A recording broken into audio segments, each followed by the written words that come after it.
Are you an audiophile? Do you believe that sound makes the system? Do you love home theater? Do you try to build the best home theater you can? If so, and you're in your car, stop. If you're in the office, get off the WebEx. If you're at home, kick the kids out of the room, because for the next 10 minutes you need to focus, because we're going to talk about something that will change your world. This is something fundamental to sound, to theater, to your experience when you're enjoying a movie. So hit the subscribe button, because this is part 1 of 2 parts. Yes, in the multiverse, there might be parts 3, 4, and 5, but in this universe, in this multiverse, there's a part 1 and a part 2, and you are about to experience part 1. And if you don't want to miss part 2, make sure to subscribe, because it's going to blow your mind in ways that part 1 will almost get there with. But the only way for you to get the experience is to subscribe and watch both parts, because today we're going to be talking about sound, we're going to be talking about bass, and we're going to be talking about that subwoofer right there.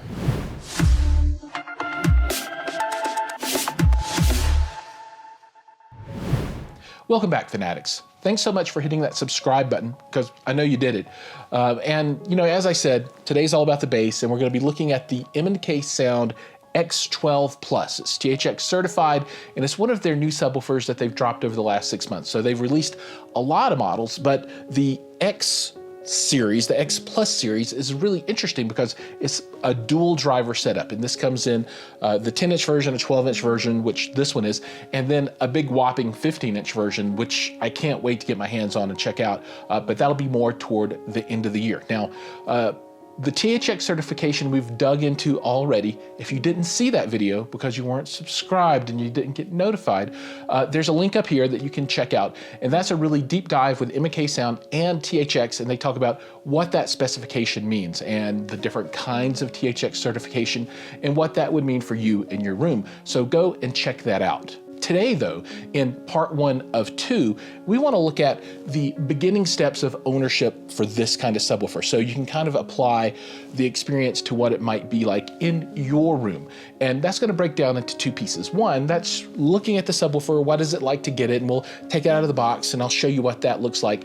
We're going to set it up, and we're going to look at all of the specifications, so you'll understand what kind of drivers it has, power for the amplification, capabilities, and that kind of thing. And once it's set up, that's going to directly lead into part 2 of the video. And that's going to be where I really review the unit, tell you what I think about it, as well as show you measurements. I'm going to show you the unit in action, and I'm going to watch a few movies with it and really give you that deep understanding of what it could do for you. Now, make sure you'll want to be subscribed for that so that you know when it's coming, so you'll be notified, because the information from part 1 and part 2 combined with the information from the interview that I did with THX and M&K Sound will give you that full view of what this can do for you. I think as a first step, I've put together a very cinematic, very fast unboxing of this, so you can see what it would be like if you had one of these shipped to your home and you opened it up yourself. So let's go ahead, jump in, take a look at that, and then on the flip side, we'll get into the specifications and we'll walk through what this thing looks like on the front and back and the bottom, because the bottom's kind of cool, of this unit.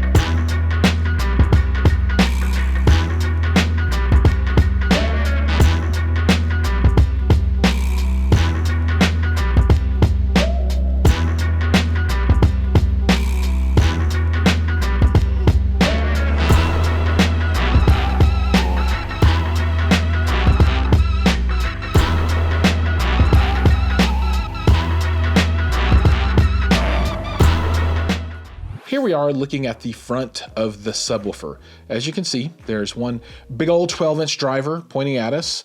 And then if you look at the bottom, peeking right down there, there's another one that is pointed up into the box, and you can see the magnet. Obviously, these are ferrite magnet 12s. There's no Neo there, but that technology of having these two subs together really is a big part of the magic for this unit. Now, we talked about this in the interview, and I'm going to cut to that now so you can hear just a brief snippet of what the push-pull technology brings to this scenario. And it's really important to understand that, because that's part of the magic of the system. Without the dual sub push-pull technology, this becomes more of a pedestrian kind of subwoofer, right? It's kind of the stuff that you see all the time. But in this configuration, it's really, really special. So let's go ahead and cut to that and listen to what they have to say about the cool non-isobaric push-pull configuration. Now, are these playing in phase or out of phase? So, as this one in the front pushes out, does the one in the bottom push out so that they're like this? Are they kind of pushing against each other? How does that work, and what value does that, bring? Great, yeah. So they are out of phase, so they play opposite each other. And the key thing is, obviously you want bass, but bass is a lot of things. Now we want tight bass. It's good that it starts quickly, but it has to stop quickly as well. That's a key thing. We don't, which is also one of the reasons for sealing up our cabinets. We don't want, as I said, you can get a lot of bass, but we don't want a lot. Is not necessarily what we're looking for. We're looking for precise bass.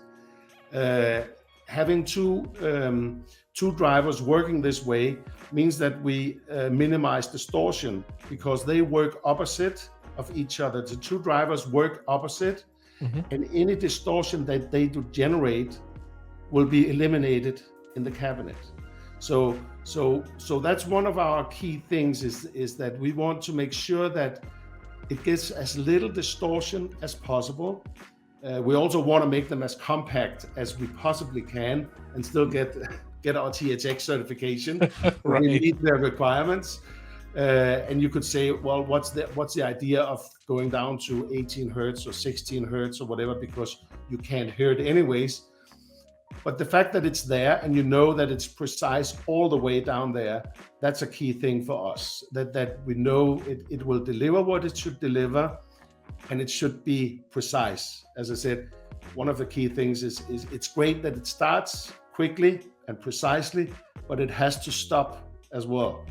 A few other things to talk about before we get to the rear, and that's where all the amplification is that the unit has a frequency response of 18 to 200 hertz, and that's the in-room average response plus or minus 3 decibels. It also lists the frequency roll-off with THX EQ at 18 hertz, and that's minus 6 decibels at 20 hertz near field. And then the frequency roll-off, the anechoic EQ, is also 18 hertz, minus 6 decibels, 20 hertz near field. Now, what does that mean? I think it means it plays really low.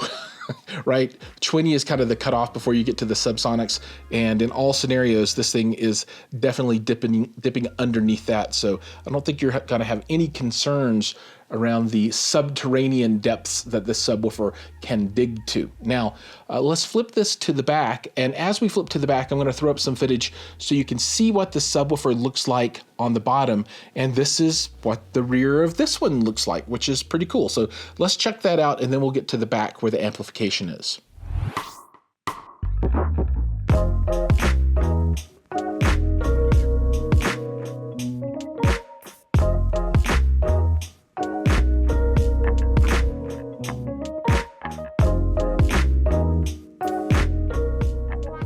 Welcome to the rear of the subwoofer, and this is where all of our amplification is going to be taking place. And there's a lot of stuff on this unit going on. I mean, we got to break this one down, because this one isn't exactly like other amps you might have seen in the past. So let's do the easy stuff first. So there's on and off. There's auto on in the middle, and you could toggle it down to the bottom for off, right? So one thing this doesn't have is a 12-volt trigger input. So you're going to be depending on auto on, meaning that as a signal is fed to this, either via your XLR or your RCAs, it will turn on. If you want it on all the time, up, off all the time, down, but I think most people will likely run in auto on mode.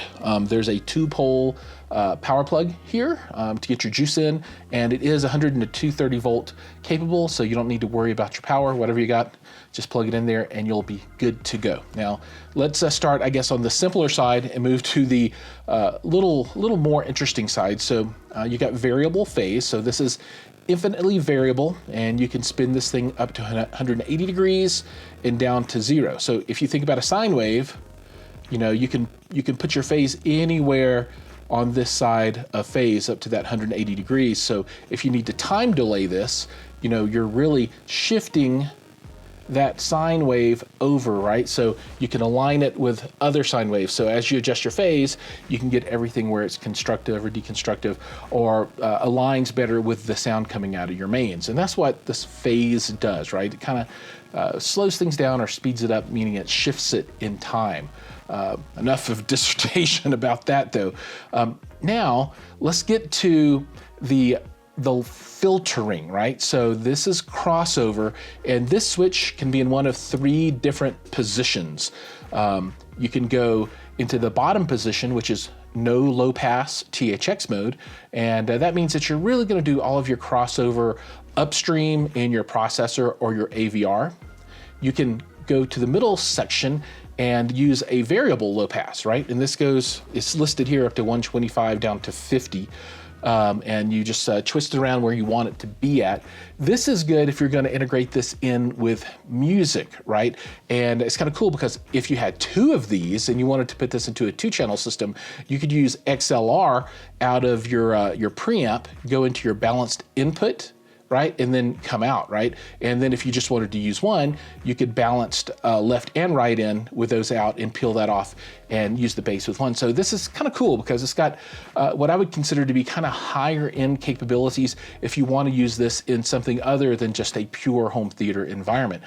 Pretty slick. Now, so that's the variable. And then if you flip it to the top, that's fixed low pass 80 Hertz. And this is the traditional crossover you see most people using in home theater applications. Now, for me in particular, if I were to permanently integrate this or 4 of these, or 2 of the 15s and 2 of the 12s, hint, M&K Sound, 2 of the 15 pluses and 2 of the X12 pluses, just saying, or it could be 4 of the 15s. I mean, I'm not super picky, but if I were going to integrate these into my system permanently, I would go with the no low pass filter, and I would do it all upstream in my in my Act 4. But you've got this, and it can jump through all kinds of hoops for you.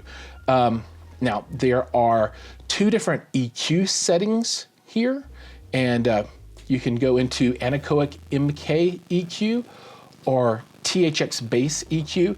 I think if you're going to be tuning these with external devices, you'll just stick it in that anechoic MK EQ setting. But if you want that THX bass, flip it up there. And I think this is something you can play with, and it's really going to be personal taste.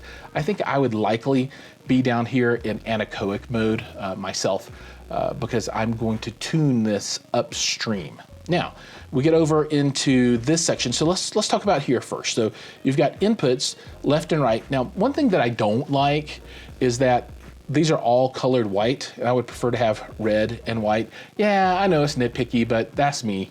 And so if you just look at the inputs, these 2 guys, so you got right and then left is also mono. So if you're gonna have one cable coming out of your AVR, obviously this is the place you put it. If you happen to have 2, then I suppose you could put both there. Some people will probably split and put into both, but this I think is the way things were intended to be. And then you've got your pass-through output as well for left and right. So if you do need to peel signal off of this and then pass that back through to speakers, particularly in 2-channel world, that's what you want to use. Now, up here, this is what equates out to a volume control, right? It's called the bass level reference control, at least the way it's depicted here. And you can have it be variable, which means this works. And you can make it super loud or turn it down, or you can go into THX fixed.